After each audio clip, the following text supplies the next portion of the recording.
Welcome to the Toastmasters podcast, the official podcast of Toastmasters International. Hello, everybody. This is Greg Gazin. Have you ever wondered why something you've said or done with well-meaning and kindness can come across as dismissive or even disrespectful? Often it's not the intent, but interpretation. We naturally communicate through cultural norms or lenses that we rarely think about, and those differences can easily lead to misunderstanding and conflict. In this episode, we speak with an expert in cross-cultural and intercultural communication who will help us learn how to untangle those cultural knots and help turn misunderstanding into meaningful connection. Our guest today is Maria Garaitonandia, a leadership communication strategist, speaker, and author of Untangling Communication, How Leaders Can Strengthen Communication, Resolve Conflict, and Build High-Performing Teams. Maria helps leaders and teams untangle communication. I love that word, untangle communication breakdown so they can work better together and get results. Maria is an active Toastmaster member, having joined Central Florida Facilitators in Orlando in 2023, where she served as the Vice President of Membership, and she's now the Sergeant-at-Arms for the Professional Speakers Virtual Club. Shaped by growing up across cultures, Maria brings more than 2 decades of global experience working across cultures, industries, and leadership levels, translating real-world communication challenges into practical insights leaders can use immediately. And when she's not helping teams untangle communication at work, she's trying not to get overwhelmed scrolling through LinkedIn, she tells me, or resisting the urge to check Life 360 to see where her adult kids are. Maria's article, Untangling Cultural Knots, How to Turn Misunderstandings into Bridges Between Cultures, is in the February 2026 issue of the Toastmaster magazine. Coming to us today from Orlando, Florida, Maria Garaitonandia. Welcome to the Toastmasters podcast. Thank you so much, Greg. It's such a pleasure and honor to be here with you today. I love the terms cultural knots and untangling. How did you come up with this phraseology? The concept of untangling communication is something that came to me probably a couple of years ago, because when I did a deep dive into what exactly it is that I do and the value that I try to pass on to my clients, in a nutshell, that's basically what I do. I try to help teams and leaders figure out how they can untangle those knots so that they can get things done, whether those knots are not knowing how to give somebody feedback or how to manage a difficult conversation or resolve conflict or understand somebody from a different culture, what they actually mean. All of those, you can figure that they are an analogy for a knot, and the way that we can make that conversation or that communication process flow into one nice, clean strand is by having the patience to see where the knot is originating, one end to the other. It's a great visual. You can picture it in your mind. And equally so, the article is so relevant because if we think about it, these cross-cultural moments, for lack of a better term, these aren't things that are rare anymore. They're just pretty much woven, right? Using the yarn or string analogy, they're woven into our daily conversations. And even though we've been used to this for quite a while, these well-meaning exchanges can just easily go sideways. Yes, that's absolutely true. And what you say is also right on the dot, because whereas maybe 20 or 30 years ago, our intercultural interactions might be limited maybe to an expat or small teams, nowadays we see that most of us, due to the advent of social media or even just the reality of global companies, we see that most of us are working cross-culturally now, even with a customer service representative who might be helping us on the other side of the planet, but we are interacting cross-culturally now every day. I really enjoyed the article because to illustrate your message, you actually opened up with a real world story or a real life scenario between Pedro and Owen. And I understand that those are not their real names. No. Perhaps to kick us off, can you just describe that little scenario and then we can sort of work through it?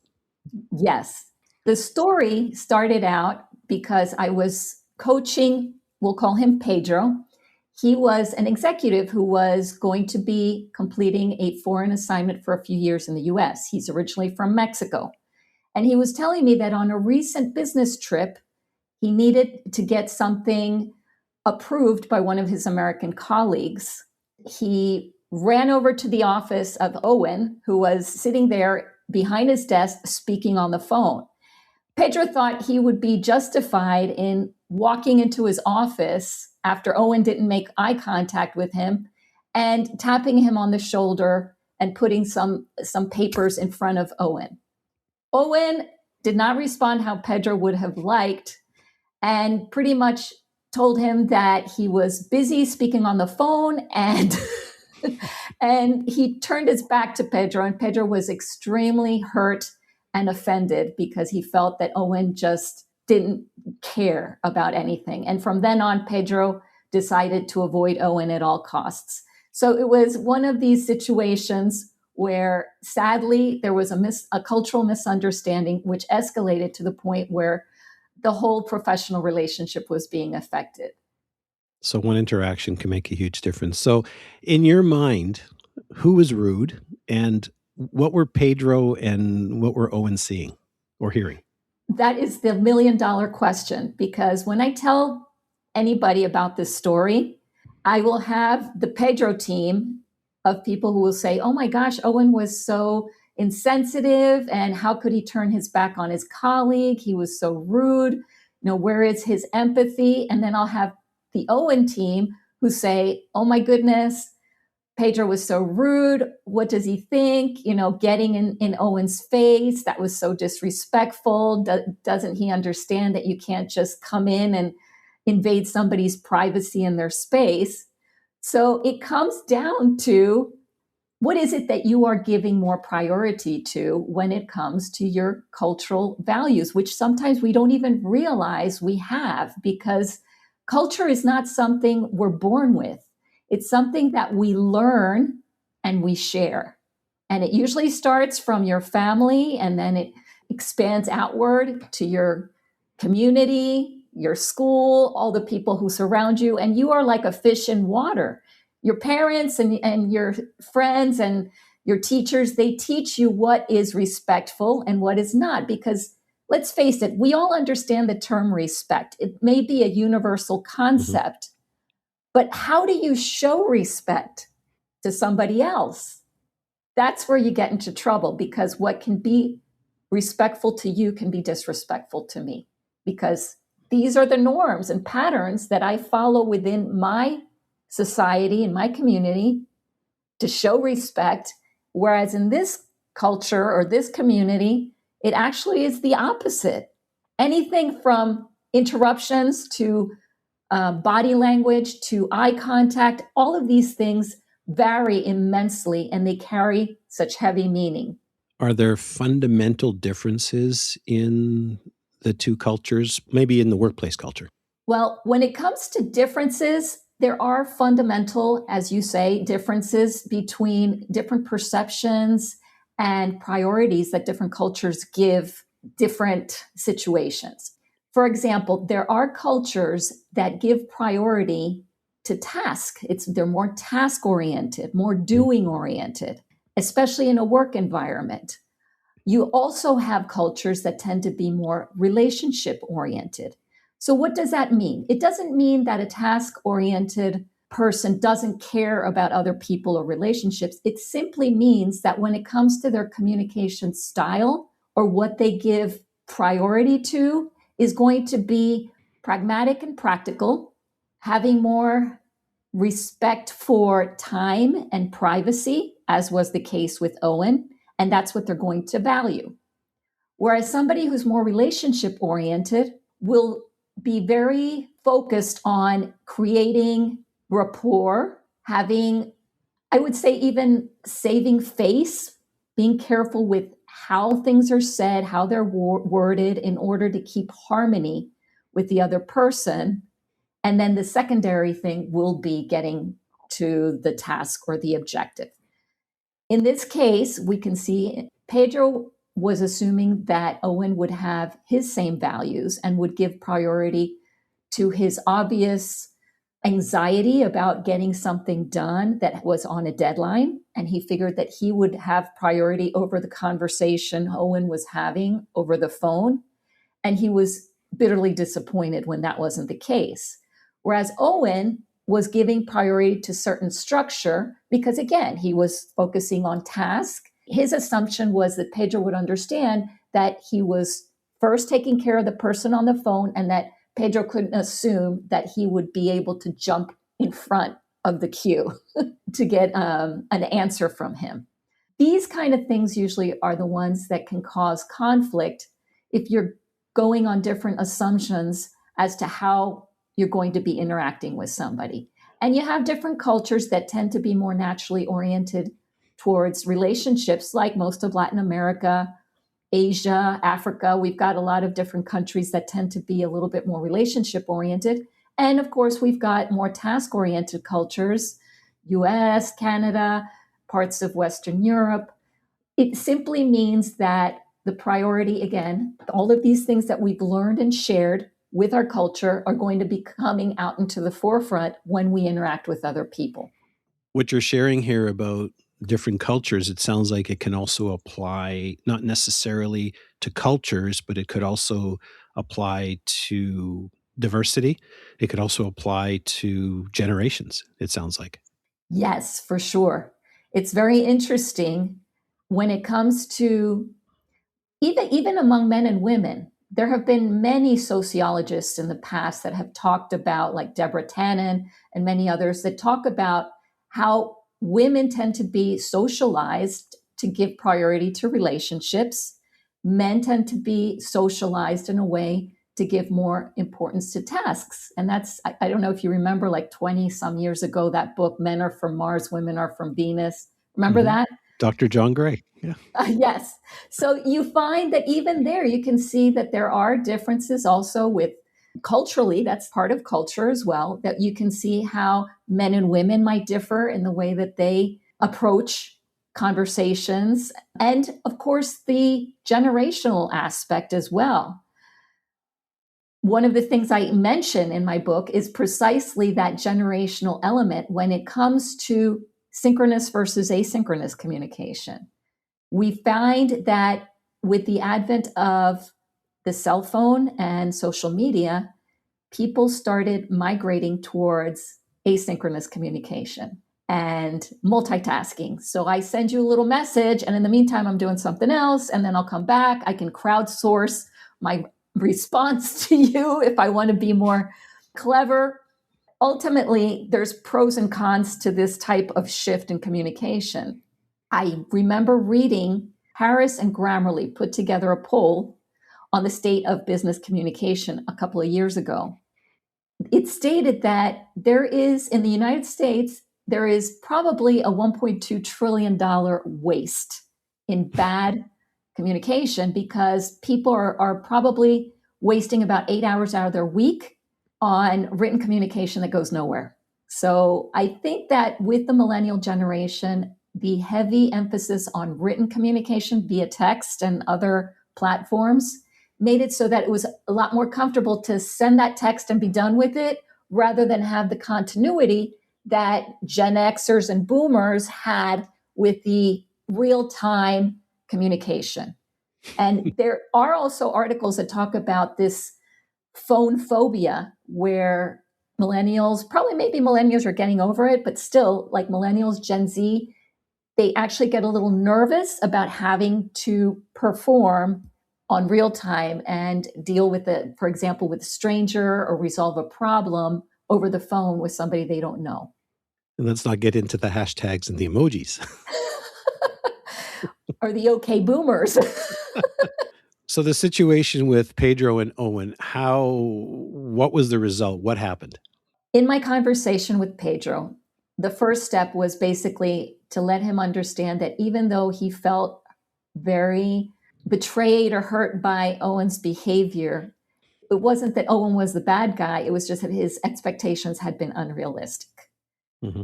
I told him one of the things that he hadn't been able to see was, do you see how maybe you're walking into his office while he was on the phone could have put him in an uncomfortable situation, because I know that he was expecting Owen to behave like his colleagues in Mexico, which would have been putting the phone down and asking him, what is it? Once he realized that what he did could have been misconstrued, and the fact that I told him, look, Pedro, basically what you did was walk into this guy's office and he felt like you reached into his pocket and pulled out his wallet. And he kind of felt violated. And Pedro was like, what? And I said, yes. It's like, but that's not what I meant to do. Of course, we don't mean to offend anybody, but we forget that the way that we were raised by our parents is not the same way somebody else was raised by their parents, and we were taught very different things. Even if we speak the same language, that's a whole other story. I have people in Latin America that assume that since everybody speaks Spanish, everybody has the same culture, and nothing could be further from the truth. So once he realized that his behavior was construed as aggressive, he realized this had been a big miscommunication, and he was a lot more sympathetic to his colleague and no longer judged him so harshly. I could even see his body language changing when we were talking about this. So his vow to never speak to Owen again seemed to disintegrate once we got through that. If you have two people that are together and this happens, how would they go about fixing it? What does the process look like? Well, the first thing is you have to have a desire to want to fix it. I can't tell you how many times I've worked with teams and leaders, and at times someone will say, well, I've had this conflict with one of my colleagues, and I think we're at the point of no return. And my question is, are you going to have to continue working with them? Do you want things to flow in a better way? If you do, then it behooves you to decide to have that difficult conversation. So the first thing is a will to want to improve things, not just leave things the way they are and escape and avoid. The second thing, I think, is once you get over that discomfort, is approaching the conversation with clarity, but also with empathy and a clear objective. In that sense, I would probably recommend to either one. In this case, I really spoke to Pedro. I would say, why not go in, give a little bit of context. This is part of my clear methodology, where if you start off by conveying a little bit of context, it helps the other person align with you much easier than if you just start saying what you want and how you want it done. So that context gives a little bit of the background, the motivation. It's answering the question of why. And then once you do that, the conversation can flow a little bit more naturally and harmoniously. Well, since we started talking about your clear methodology, you might as well continue all the way through the acronym. Okay. Acronym, CLEAR.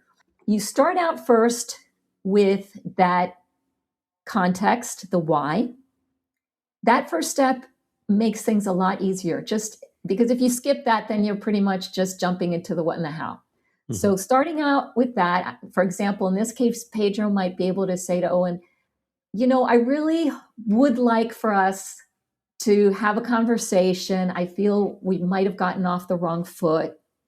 I'd love for us to make sure that we are not stepping on each other's toes, whatever, but just say, this is where I'm coming from and this is why I'm approaching you.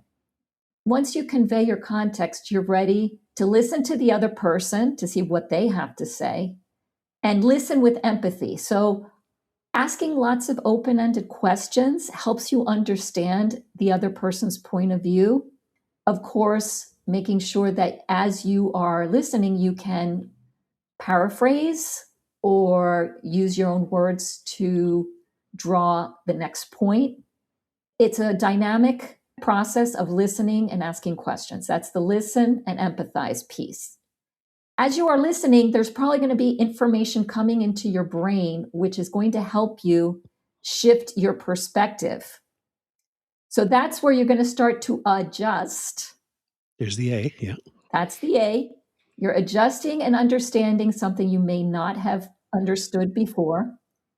And then finally, you're able to reframe. You can speak the other person's language or propose a solution. And then you can, of course, start all over again. So clear. Context, listen, empathy, adjust, and reframe. Exactly. We'll certainly put a link to that information in the show notes. I'm still curious, going back to the original story, from Owen's perspective, did he see himself as being sort of rude? I never spoke to Owen, but I am assuming that the whole reason why he turned his back to Pedro was because he felt that Pedro was way too aggressive. Because even by American standards, you don't usually turn your back to somebody. That was his way of establishing a barrier, a boundary.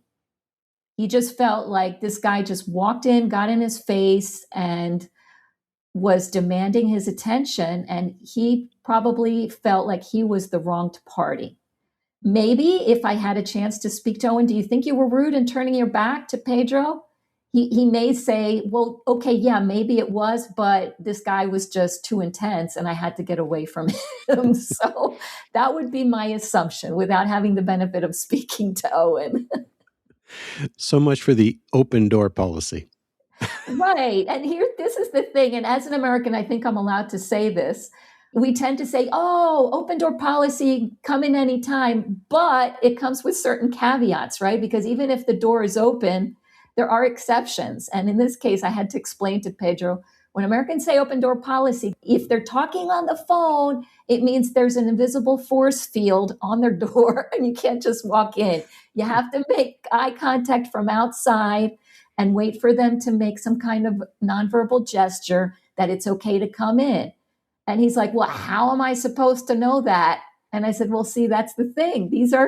Who's going to tell you that unless you've been in a culture for a while, you learn all of these subtleties.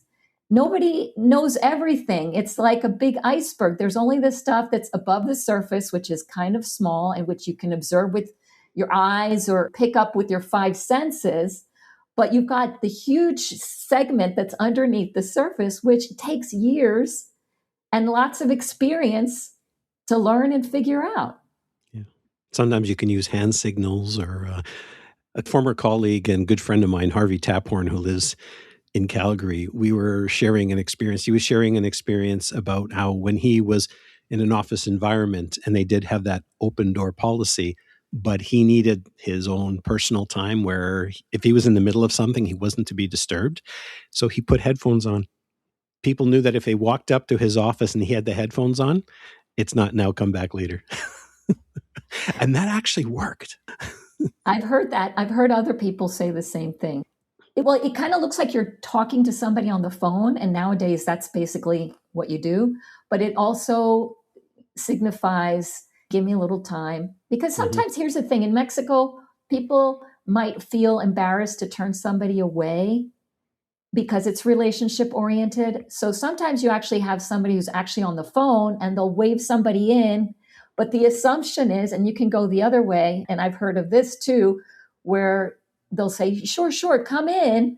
The other person will be sitting there, but they're held hostage while the other person's finishing their conversation because they don't want to turn this up. They don't want to reject the person who has been wanting to speak to them. Now, if you're a relationship-oriented person, you're fine with waiting, and maybe if the other person's on hold for a bit, having segmented conversations by bits and pieces. But if you're a more task-oriented person, that's going to drive you nuts. And you'll just be like, you know what, I'll just come back later when you can give me 100% of your attention.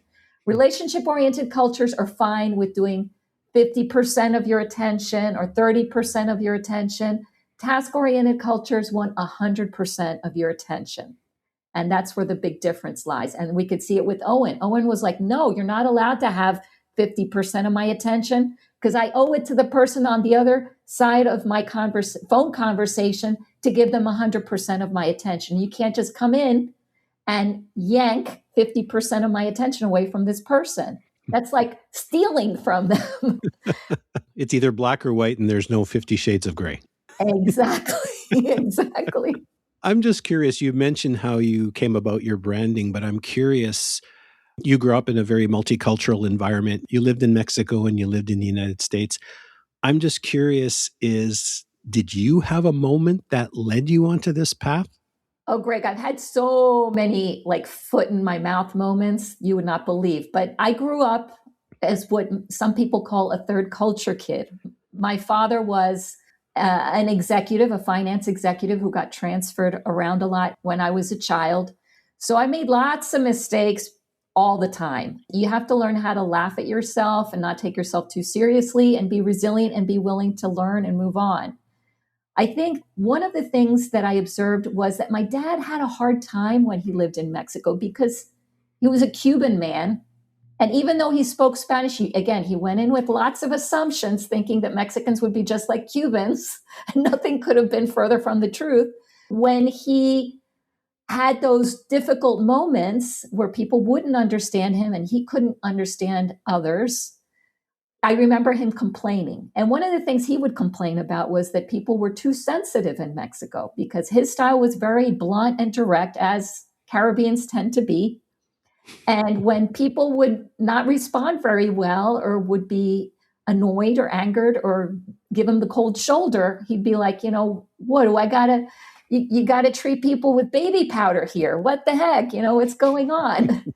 So I think that stayed with me. And I realized, especially as an adolescent, I was picking up on a lot of the cues, probably because when you're younger, you learn languages easier. You learn a lot of these cultural nuances easier. You realize that communication isn't just about the language, it's about the tone and the nuance.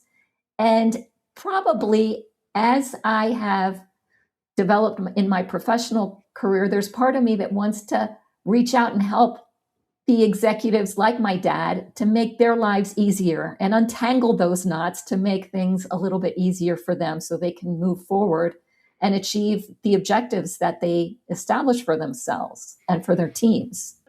That certainly makes a lot of sense why you do what you do. You're obviously a lifelong learner. Out of curiosity, what brought you to Toastmasters and what's something that you've taken away from it? I had heard about Toastmasters before.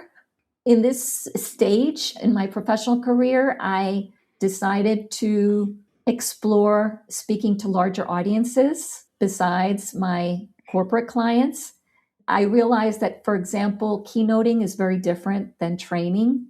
Shorter programs are different than longer programs. There's a whole different set of skills that you need to develop. And I thought now's as good a time as ever, right? So I joined my local Toastmasters, which has been an absolute thrill. I can see why people become addicted to Toastmasters and why there's so many people who have been in it for decades. I guess that my learning has been there's always going to be people who can support you and you can always learn from them. And another thing that I've learned is not to be shy about asking for help. That has been a great learning for me. That's awesome. I want to ask you about this piece at the end of the article. You say, the next time you feel dismissed or offended by someone's reaction, resist the urge to label it as disrespect. Can you share a little bit about that process? Yes, I think this is key in any kind of interpersonal interaction. I think it's something that we are in great need of today, especially because it's so easy to jump on, for example, social media and be an absolute jerk, right? People say things that they probably wouldn't say to somebody's face. That's one of the negative or downsides from asynchronous communication, where you don't have the feedback of somebody's face, their crestfallen look or whatever. It's very important when somebody says something that sounds ignorant or it sounds rude. It may just be that your filter, your cultural filter, is what's making you perceive it. Just like Owen and Pedro, they were both really angry at each other. They probably thought the other guy was such a big jerk. But guess what? Neither of them were these white doves because they inadvertently engaged in a behavior that was inappropriate for the other person. And none of them were right or wrong. even though you might sympathize more with one or the other. Their expectations were different. I'm sure that if they were able to unpack this conversation and untangle it, they would realize they probably have a lot more in common than that little moment where they had that misunderstanding. Well, Maria, that's certainly a golden nugget. And folks, if you've also found this moment a golden nugget and found this conversation enlightening, I encourage you to share this episode with your friends and family and fellow Toastmasters. You can find the Toastmasters podcast at toastmasterspodcast.com, toastmasters.org, Apple, Spotify, and anywhere you get your podcasts. And don't forget to check out Maria's article, Untangling Cultural Knots, How to Turn Misunderstandings into Bridges Between Cultures, in the February 2026 issue of the Toastmaster magazine. Before we go, Maria, if you could enlighten us as to where people can find out more about your book, about Untangling Cultural Knots, and how to reach out to you if they want to learn more about the topic. My book, Untangling Communication, is available on Amazon or wherever you order your books. You can find me on LinkedIn. My last name is Garaitonandia, Gar, and the longest last name you find there with a G is me. You can also find me on my website, either globalbridgestraining.com or mariagaraitonandia.com. And Maria will certainly put a link for everyone in the show notes. And I love the fact that you gave me the pronunciation of your name as Go Right to Nandia. And I have that written right in front of me. That's what my sister said. Just imagine you're giving directions to go right to a place called Nandia, not Narnia. Well, Maria, thank you so much for taking the time to speak with us today. We'll certainly put a link to all the information that you left for us in the show notes, and all the best with your new book. Thank you so much, Greg.